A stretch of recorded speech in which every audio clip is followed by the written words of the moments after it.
Chapter 1. And they're off. "Drivers, start your engines," said Aaron. Ashton sat in the cardboard box with his hands gripping the bowl the boys had borrowed from the family kitchen to use as their makeshift steering wheel.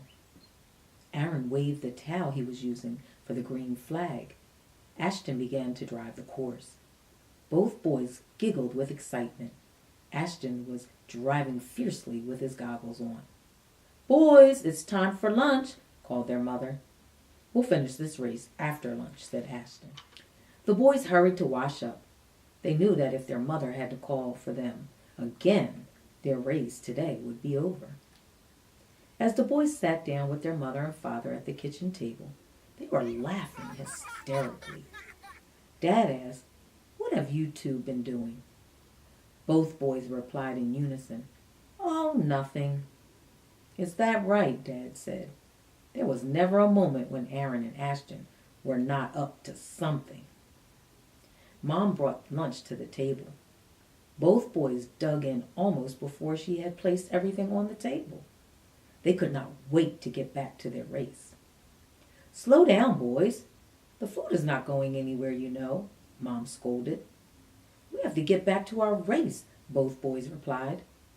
The boys finished their lunches and hurried back to the basement where they had been having the race. Aaron waved the flag again, and just like that, Ashton was off. "Race fans, you are in for a treat today," Aaron shouted. He was also acting as the announcer for this race. Ashton continued to drive as Aaron announced, "Leading the pack is driver Ashton Mason." The boys had been looking for something to do all morning when they wandered down to the basement and found the cardboard box that was now serving as Ashton's race car. "Oh, that's a nasty wreck in turn 3, Aaron announced.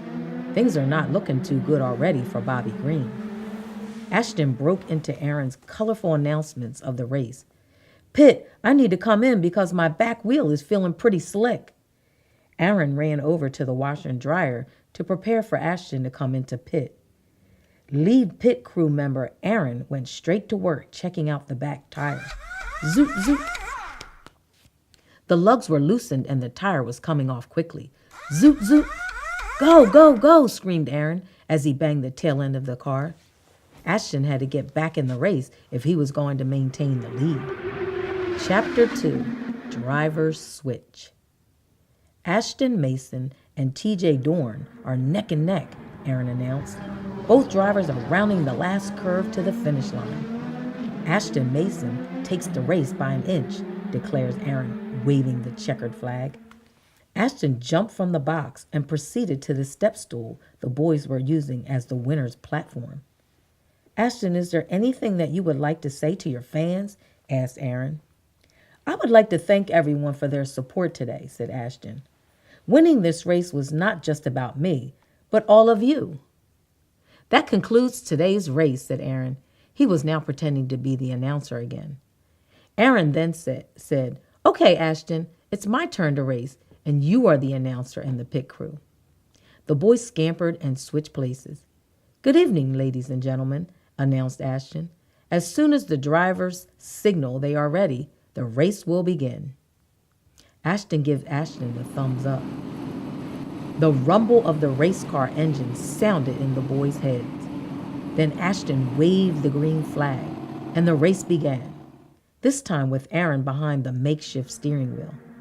Who knew that an ordinary box could offer so much fun?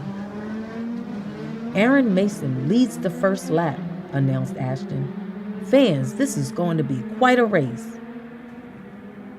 Ashton continued, "The winner of this race will get to start in first place in the Indy 500. All of a sudden, Ashton hears Aaron's voice come through the walkie-talkie. "Pit Chief Ashton, my car seems a little shaky, so I'm coming in," boomed Aaron through the walkie-talkie. Ashton quickly transformed from race announcer to pit crew chief. Aaron pulled into the pit and Ashton raised the hood. "You seem to be smoking under the hood," Ashton informed Aaron. "Let me grab a wrench and tighten a few screws." Ashton let the hood of the car down and yelled, "Get back in the race." Aaron proceeded back into the race, pacing past one car, then another. Before long, Aaron was back in the lead. He was super excited that he would be advancing to the Indy 500. What a thrill this was going to be. Aaron, this is Ashton from the pit. I think you need to come in one last time to get the car checked out so that you can finish the last few laps, said Ashton. Okay, I'm coming in. But let's make this quick, said Aaron. I have a race to win. Aaron pulled into the pit and Ashton got right to work checking fluids and changing tires. Ashton finished changing the tires on the car. Zoop, zoop. Let's get back in this race and bring it home, Ashton shouted. Screeching tires sounded while the smell of burning rubber filled the air. Aaron had only a few more laps to complete. He drove harder and faster than he had before going into the pit. He had to win this race. Aaron is rounding out the top 3, said Ashton. He has to cover another lap and get in the lead again before this race is in the bag. Although this was just another day in the basement for the boys, the excitement they were feeling from their races today was like none other. Aaron is back in the lead with only 5 laps to finish, announced Ashton. Can he pull it off? It looks like this is going to be a close race, Ashton said. We may even have to get the cameras out. Bobby Green is right on Aaron's bumper, shouted Ashton. Then just like that, Aaron takes off. He is outpacing all the other cars. Ashton waves the checkered flag. Aaron pretends to spin in circles near the finish line. Suddenly, Aaron has an idea. Ashton, come with me, Aaron screams. Chapter 3. Another car takes the race. The boys take off upstairs. Where are we going? Ashton wanted to know why they were leaving the basement and their races. We're going to find another box, Aaron said. Wouldn't it be fun if we could race together? Aaron didn't know why they hadn't thought of this sooner. The excitement of having 2 cars shined on Ashton's face. Didn't Aunt Nedra send Mom a package in a box last week, said Aaron. I bet she hadn't put the box out yet. Let's check the garage, Ashton said, trying to hide his excitement. The boys took off running towards the garage. They ran through the kitchen, almost knocking their mom over, where she was cleaning up from their earlier lunch. Boys, no running in the house, their mom called behind them. Yes, Mom, both boys shouted over their shoulders as they continued running towards the garage. As the boys made their way into the garage, they noticed their dad working on his truck. Dad, do you know what Mom did with the box Aunt Nedra sent last week? Asked Aaron. Look on the other side of the truck, Dad answered without even looking up. What are you guys up to anyway? Oh, nothing, the boys replied in unison. Thanks, Dad, Aaron said, grabbing the box. Come on, Ashton, we got a race to finish. The boys took off, running back to the basement. Their mother was still in the kitchen drying dishes. Again, the boys almost knocked her down. I thought I told you boys no running in the house, Mom called behind them. Sorry, Mom, but we're in a hurry, Aaron said as he lifted a plate from the drying rack, knowing he would need another steering wheel. Mom just sat down at the table, shaking her head. I really don't know what I'm going to do with those boys. The boys continued to the basement, excited that they were able to find another box. How much more exciting would their races be now that they could race together? Let's paint our cars before we race again, said Aaron. Okay, I'll get the paint and brushes, Ashton replied. Ashton hurried across the basement to a shelf that kept the art supplies. Here, he said, handing Aaron a paintbrush. The boys got busy, each giving their cars a number and adding color to them. I'm going to be number 31, said Aaron. Ashton said, I'll be number 8. After what seemed like hours, both cars were finished. Wow, both boys said in unison. They could not believe how great their newly decorated cars looked. We better clean all this stuff up before we start racing again, Aaron told Ashton. I'll clean the brushes if you put the paints back on the shelf, Ashton said. Both boys hurried to finish the cleaning so that they could get back to racing. Are you done yet? Aaron shouted to Ashton across the room. Ashton ran back across the room. I'm done. Chapter 4. No Fake Races. Well, what are we waiting for? Both boys ran as fast as they could and jumped into their cars. Ready? Ashton asked. Yep, said Aaron. Both boys gripped their steering wheels and began the first lap. As both boys ended the first lap, almost neck and neck, Something seemed different, weird even. What was that sound? Why did it sound like people were cheering? Where did these other cars come from on their track? Both boys looked at each other in awe. Could it be true?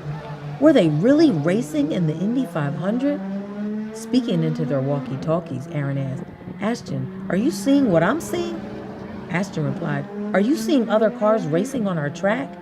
Yes, said Aaron. The thought of being in a real Indy car race was scary, but at the same time exciting. But how did this happen? Mom is going to be mad that we left home without permission, Aaron said. But how did we get here? Ashton asked. I'm not sure, but we have to race or we'll get run over, Aaron said. Both boys pressed their gas pedals.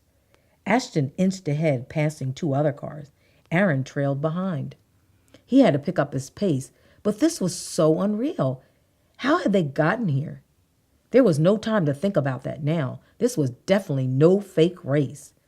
Aaron was falling behind, and he had to get his head back into the race. Where was Ashton? He had to be several cars ahead. Ashton, where are you? Aaron asked. Ashton replied, I'm the 20th car ending the 5th lap. Where are you, Aaron? Ashton asked. I'll catch up, but this is a lot to take in, replied Aaron. Both boys raced with all that they had. This had turned out to be quite a day. Who would have thought that when they started playing with the old box in the basement this morning, that they would end up really racing in the Indy 500? No one would ever believe this. Ashton, pull into the pit as soon as you can, said Aaron. I'm getting close, so I'll prepare to stop. Ashton's voice boomed across the walkie-talkie. Chapter 5. How'd we get here? The boys came together in the pit of the raceway as the other racers zoomed past them. They had to figure out how they got here so they could figure out how to get back home. Just minutes ago, we were in our basement riding in our pretend race, and look, now we are at the Indy 500, remarked Ashton. What we need to worry about is getting home. Mom is going to be out of her mind with worry, not to mention we're probably in big trouble, said Aaron. Can you see it, Aaron? We're experiencing one of the best moments of our lives, and we only used our imagination to get us here. This is amazing, Ashton beamed with delight. Are you out of your mind? How can you be so excited right now? Aaron scowled. I understand you're worried, but we're here, so we might as well make the most of it, Aaron commented. Let's just jump back into our cars and race a few laps while we try to figure things out. We'll talk through our walkie-talkies once one of us figures out a way to get us home. Sounds like a plan, but we need to make this quick. We can't miss dinner or we'll be in big trouble, replied Aaron. Okay, already. Let's get back to the race, Ashton yelled. Both boys jumped in their cars and moved back in the flow of the race. They had run several laps before they realized it, and Aaron was actually enjoying being a part of this whole adventure. It was quite amazing to think that just their imagination had landed them in the Indy 500. The boys were both racing as hard as they could. It seemed as if they had lost track of the fact that they were not at home and in a real live race. Suddenly it came to Aaron on how they would get out of the race and back home. Ashton, we need to pull into the pit. Aaron's voice came across Ashton's walkie-talkie so loud that Ashton almost crashed into the car next to him. Aaron, you almost made me wreck. Why did we need to go to the pit? I'm really enjoying the race and I'm actually pacing well. This better be good, Ashton said. I know, Ashton. I'm pacing well too, but I think I know how we're going to get home. Please pull into the pit as soon as you can, Aaron pleaded.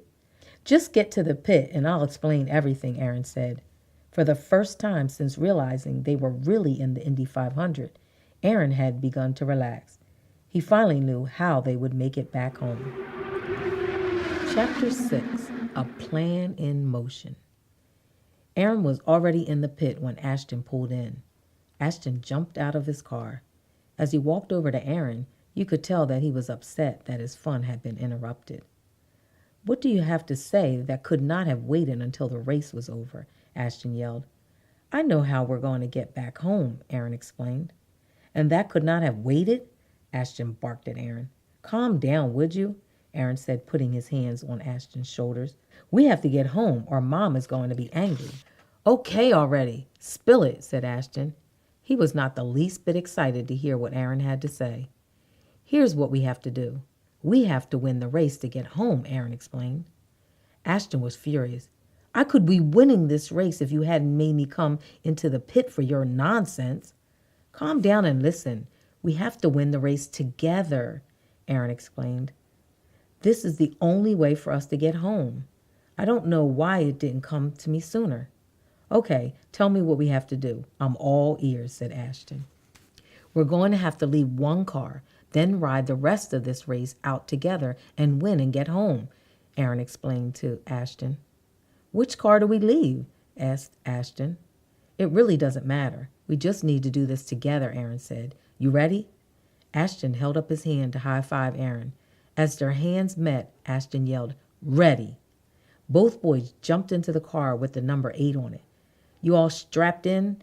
Ashton asked Aaron. Yup, I'm ready to hit the track. We've got a race to win, Aaron explained. Chapter 7, The Race for Home. Ashton, you really are an excellent driver. I can see why you are enjoying this race so much, Aaron commented. I also understand where you are coming from with getting me focused on getting home, Ashton remarked. Well, put the pedal to the metal and let's win this thing, Aaron yelled. Ashton hit the gas on the car and the boys zoomed past one car, then another. Soon the boys were taking the lead. The crowd roared with excitement. The boys looked at one another and smiled. A few more laps and we win the Indy 500, Aaron said to Ashton. Ashton beamed as he pressed the pedal. The car moved faster and faster, and soon the boys were leading the race. Do you think we need to hit the pit just to make sure we can make it through the end of the race? Ashton asked Aaron. That is probably not a bad idea, Aaron replied. We have to win to make it home. The boys pulled into the pit, and the crew gets busy. The right side of the car was up in the air, and both tires were coming off. Zoop, zoop. The tires were back on in seconds, and the crew had the left side of the car up in the air. Zoop, zoop. Before they even realized what all had just happened, their pit crew chief was coming across the headphones saying, Let's win this race, guys. The tires were moving, and the boys were back in the flow of the race. Getting home and a victory were in their near future. Chapter 8, The Final Lap. The boys zig and zag, in, then out, until they had taken the lead in the race again. They knew that winning was absolutely the only way that they could get home. Ashton, be careful, Aaron warned. We've got to make it to the finish line without being involved in an accident. Do you think you could drive any better? Ashton shot back to Aaron. I'd be more than happy to pull over and let you take the wheel. I didn't mean it that way, Ashton, Aaron said. You were doing a great job, but it's the other drivers that really scare me. Okay, let's do this then, Ashton said as he hit the gas pedal. The boys inched further and further ahead of the other cars on the raceway. There was no doubt the boys were going to win this race. As Ashton drove faster and harder, Aaron relaxed. A smile came across his face. He and his brother had managed to work together to figure out how to get back home. Right, then left. Aaron inched further and further into the lead. Mom had to be absolutely out of her mind with worry by now, and they had to get home soon. Third place, then second place, then first place. Right as the checkered flag goes down, the boys had won the race. Ashton drives into the pit where the pit crew is going wild with excitement. The crew chief motions for Ashton to hit the grass to spin out when he does. Ashton spins and spins and then finally drives off to visit with the media and hopefully get home. Ashton and Aaron, we're not quite sure how you guys did it, replied one reporter. We're not either, Ashton answered, but we were determined by a place we need to go. Chapter 9, Victory Lane. The media questions kept coming. Aaron and Ashton kept answering them. Then they looked at each other and realized it was time. Both boys excused themselves as the questions kept coming and the cameras kept clicking. The presenter came over with the medals. He placed one over Aaron's head and then the other over Ashton's. All of a sudden, things seemed a little weird again. Aaron looked at Ashton and Ashton back at Aaron. Was this real? Were they standing on the step stool back in the basement of their home? All of a sudden, the boys could hear Mom's voice. "Boys, it's time for dinner." "Mom never realized they were gone," exclaimed Aaron. "That's great." "Then let's hurry and get washed up for dinner," Ashton shouted as he headed up the basement stairs. As the boys sit down at the table with Dad, their mom asked, "What have you two been up to this afternoon?" The boys give each other a hint of a smile and reply in unison, "Oh, nothing." What an exciting day they have had together. I hope you enjoyed And They're Off by Danielle McBride. You can get your copy at thedaniellemcbride.com. Join us next week for another story with Storytime with Miss A.